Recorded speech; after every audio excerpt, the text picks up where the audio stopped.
Hi guys, welcome to our channel Shubhada Group of Education. Sirsi, you are watching Satish Sir's physics videos for Karnataka CET and NEET.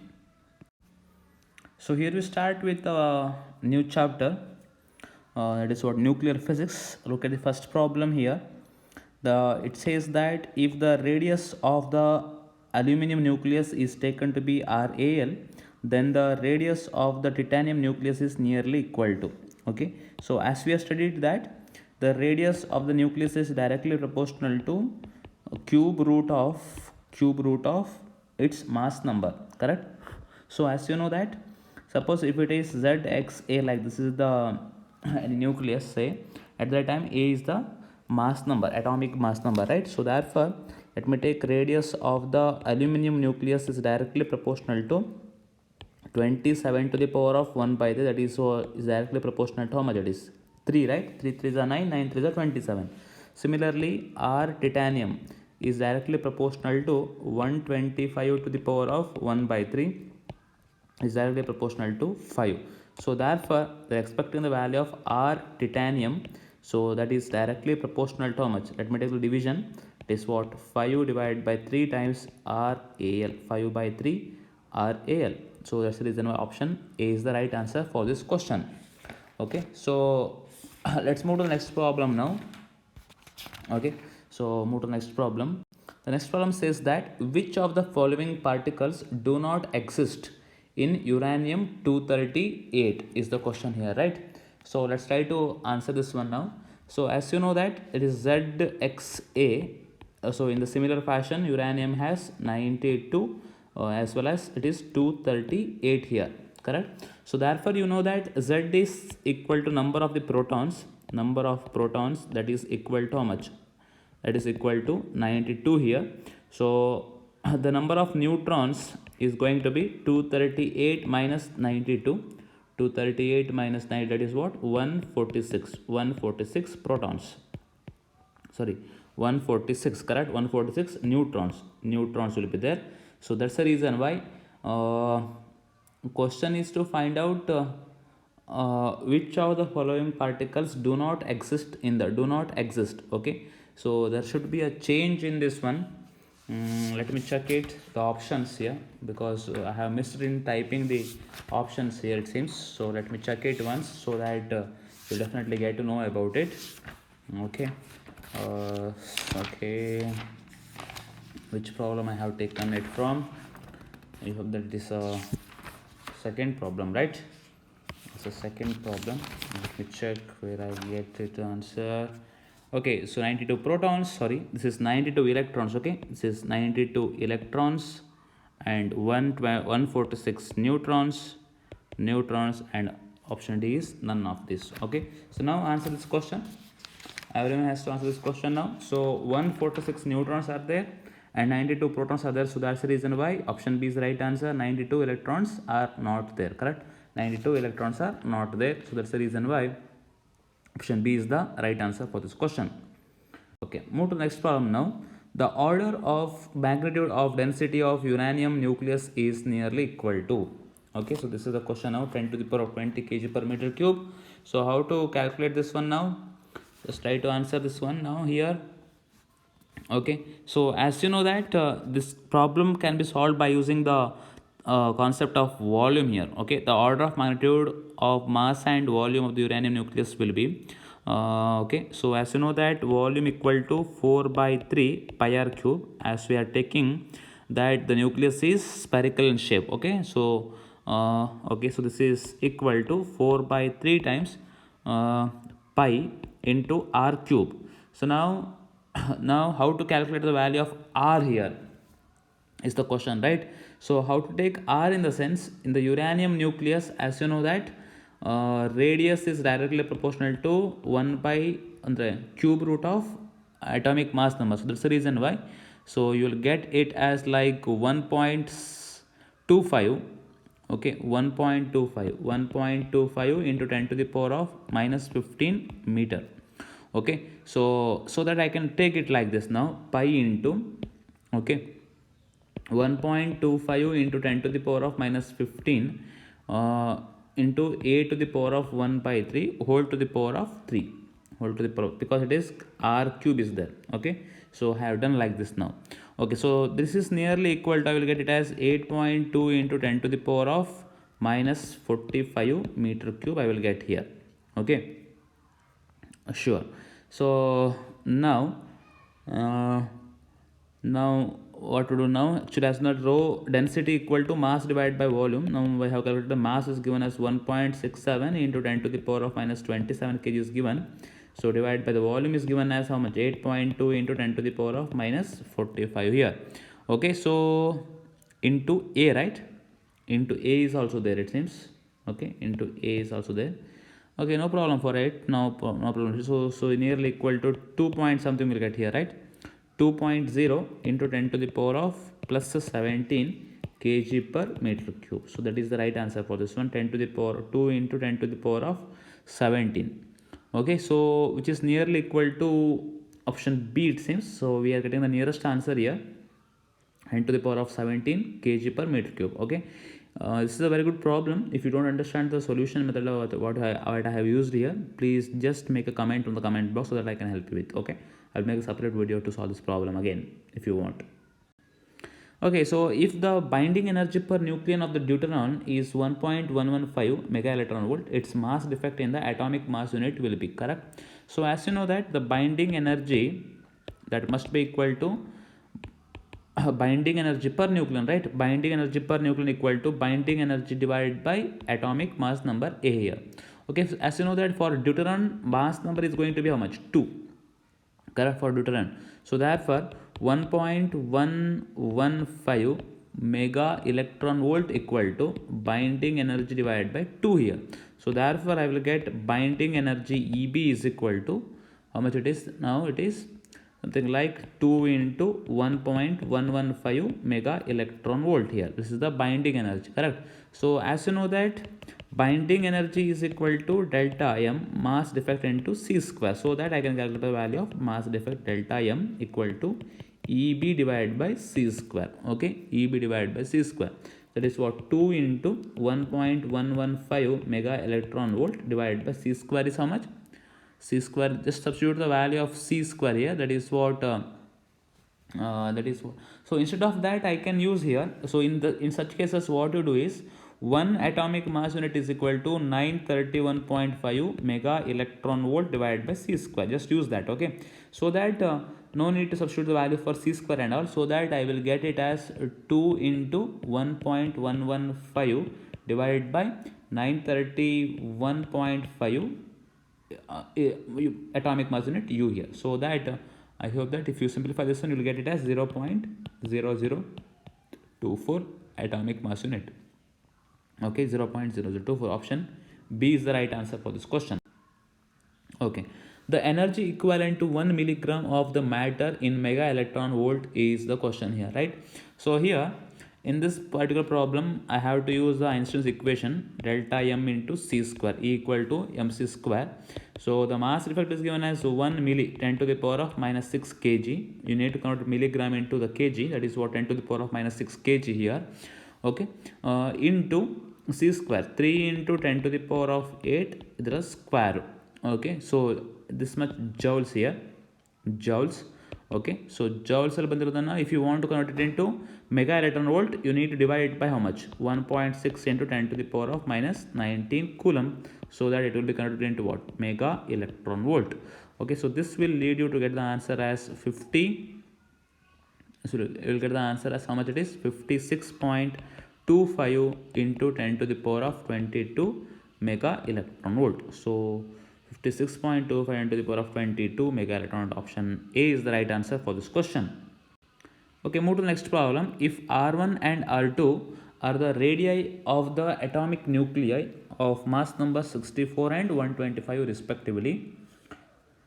Okay, so then the ratio of R1 to R2 is correct. As you know that R equal to R0 into A to the power of 1 by 3.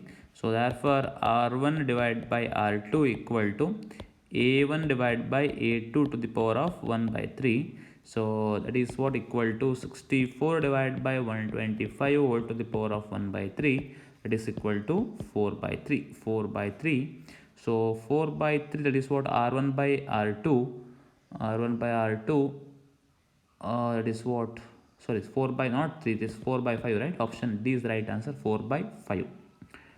Okay, the next problem is very good problem.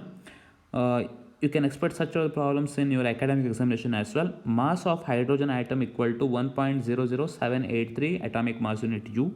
Mass of neutron equal to 1.00867 atomic mass unit U. The mass of the nitrogen atom is 14.00307 atomic mass unit U. Okay, the question is to calculate the value of binding energy of the nucleus of the nitrogen atom is close to.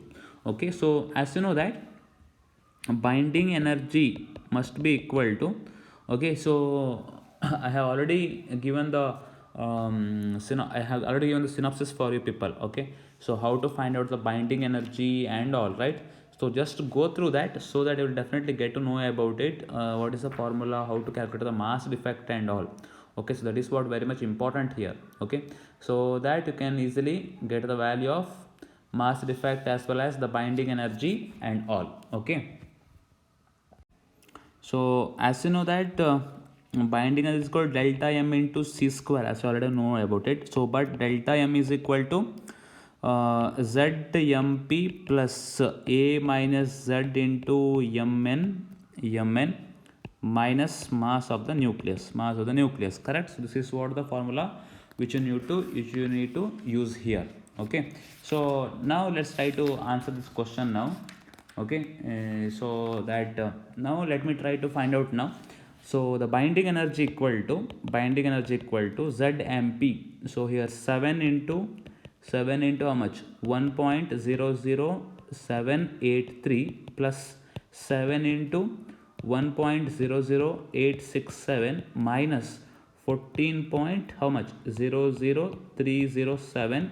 This is all in the atomic mass unit U into c square, this c square. Okay, delta m into c square into c square now.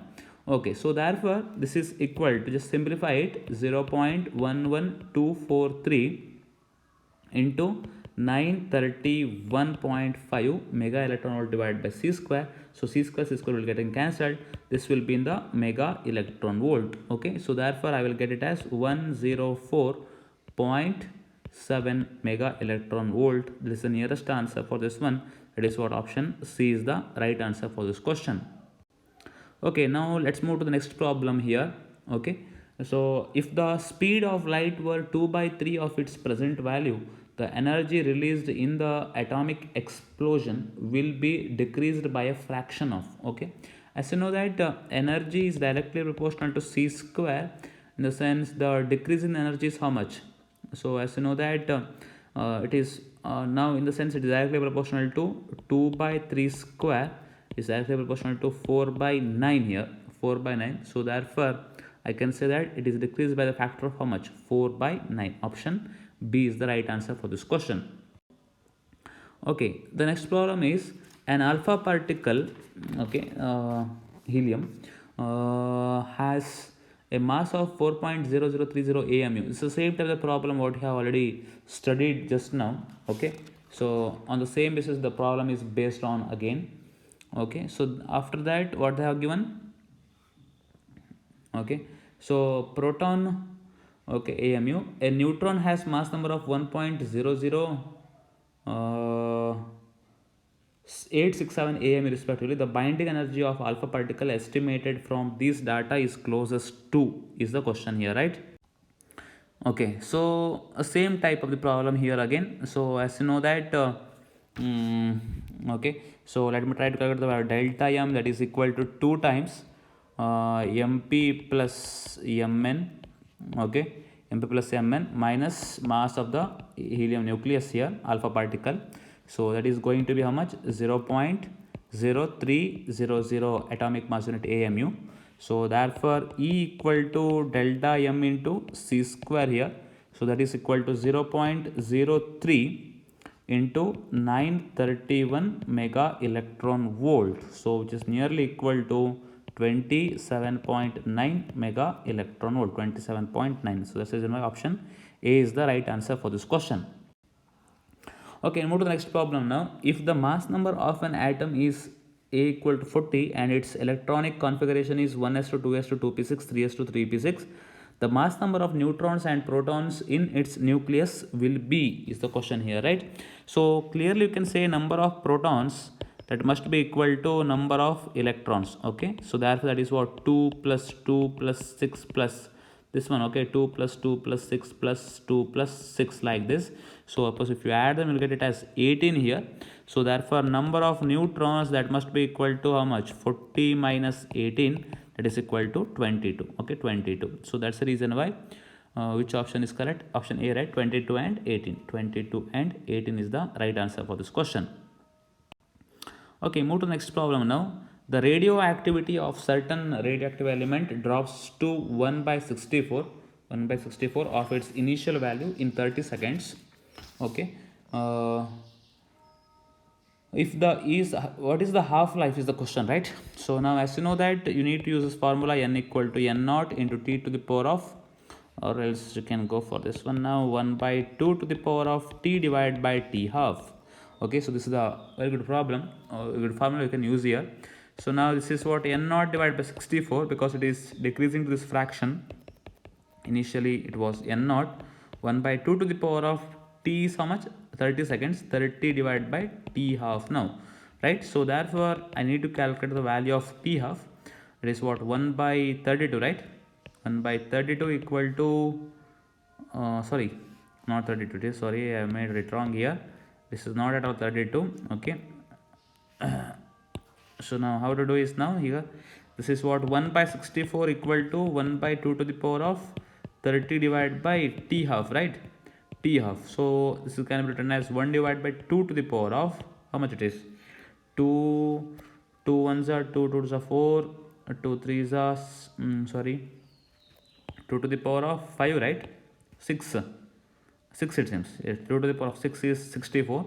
It is equal to 1 by 2 to the power of 30 by t half here. So therefore 6 equal to 30 divided by t half. So that I will get t half is equal to, t half equal to how much, 5, right? T half equal to 5. This is what, 5 seconds. 5 seconds. Option C is the right answer for this question. Okay, move to the next problem. If T is the half-life of a radioactive material, then the fraction that would remain after T by 2 will be. Okay, so as you know that n by n naught is the fraction remaining, that is equal to 1 by 2 to the power of T divided by T half. Again same formula. So therefore n by n naught equal to 1 divided by 2 whole to the power of t by 2. That is what, 1 by 2 into 1 by 2, right? 1 by 2 divided by 1 by 2, or t by 2. T by 2 divided by half-life is t. So now t gone, we left with how much? 1 by 2 to the power of 1 by 2. 1 by 2 to the power of 1. That is what? 1 by root 2. 1 by root 2. Option C is the right answer for this question. Okay, the last problem here. The half-life of the bismuth 210 is 5 days. What time is taken by 7 by 8 part of the sample to decay is the question here, right? So now this is a very good problem. N equal to n naught 1 by 2 to the power of t divided by t half, as you already know about it now.